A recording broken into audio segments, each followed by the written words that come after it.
ಇದರ ಪರಿಣಾಮಗಳು ಏನಾಗ್ಬೋದು ಅಂತ ಅನಿಸುತ್ತೆ ತಮಗೆ? ಇಲ್ಲ, ಕ್ಷೇತ್ರದಲ್ಲಿ ನಾವು ನಂಬುವಂತಹದ್ದು ಏನಂತಂದರೆ ಆಗಮಶಾಸ್ತ್ರಿಗಳಲ್ಲೇ ಇದಕ್ಕೆಲ್ಲ ಉತ್ತರಗಳನ್ನು ಹೇಳಿದ್ದಾರೆ.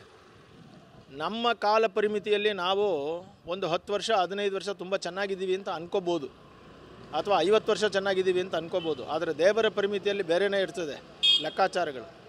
ಸರಿಯಾದದ್ದನ್ನು ಸ್ಪಷ್ಟವಾದದ್ದನ್ನು ಅವನು ಇಟ್ಕೊಳ್ತಾನೆ, ಬಾಕಿದ್ದನ್ನು ಒದ್ದು ಓಡಿಸ್ತಾನೆ. ಇದೇ ತತ್ವ.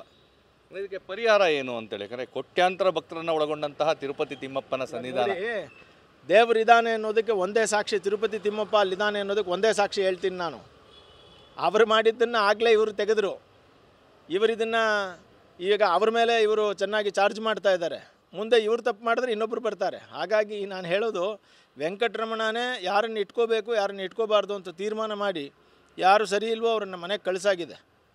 ಇವರು ಸರಿ ಇಲ್ಲ ಅಂದರೆ ಇವ್ರನ್ನೂ ಮನೆಗೆ ಕಳಿಸ್ತಾನೆ. ಇಲ್ಲ, ನನಗೆ ನಿಜವಾಗ್ಲೂ ಆಘಾತವಾಯಿತು.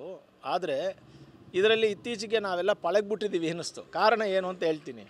ಈಗ ನೀವು ಕ್ಯಾಪ್ಸೂಲ್ಸ್ಗಳು ತೊಗೊಳ್ತೀರಲ್ಲ, ಅದು ಕೂಡ ಒಂದು ಕಾಲದಲ್ಲಿ ಜಿಲೆಟಿನ್, ಹಂದಿಯ ಜಿಲೆಟಿನ್ನಿಂದ ಮಾಡ್ತಾಯಿದ್ರು. ಈಗ ಸಸ್ಯಜನ್ಯ ಪ್ರಾಣಿಜನ್ಯ ಅಂತ ಹಾಕಬೇಕು ಅಂತ ಸುಪ್ರೀಂ ಕೋರ್ಟ್ ಹಾಕಿದ ಮೇಲೆ ಔಷಧಿಗಳಲ್ಲಿ ರೆಡ್ಡು ಮತ್ತು ಗ್ರೀನ್ ತೋರಿಸ್ತಾ ಇದ್ದಾರೆ. ಮೊದಲು ಎಲ್ಲರೂ ಹಂದಿ ಕ್ಯಾಪ್ಸೂಲ್ಸ್ ಯಾರಿಗೂ ಗೊತ್ತಿಲ್ಲದೆ ಕ್ಯಾಪ್ಸೂಲ್ಸಲ್ಲಿ ತಿಂತಾಯಿದ್ರು. ಕೆಲವು ಕ್ಯಾನ್ಸರ್ ಔಷಧಿಗಳು ಇವತ್ತಿಗೂ ಕೂಡ ನೀವು ಗಮನಿಸ್ಬೋದು, ಬೇಕಾದ್ರೆ ಗೂಗಲ್ಗೆ ಹೋಗಿ.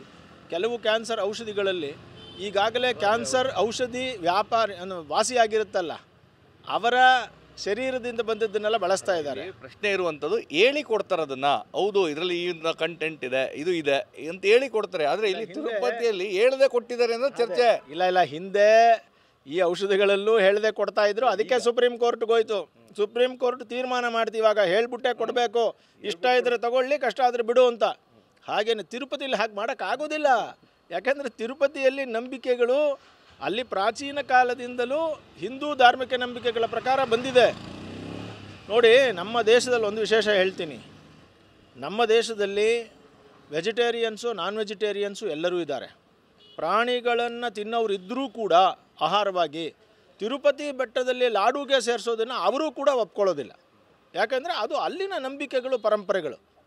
ನಾನು ಹೇಳೋದು, ಬಹಳ ತಿರುಪತಿ ತಿಮ್ಮಪ್ಪನಿಗೆ ಮಾಂಸಾಹಾರಿಗಳು ಸಸ್ಯಾಹಾರಿಗಳು ಇಬ್ಬರೂ ಕೂಡ ಭಕ್ತರಾಗಿದ್ದಾರೆ.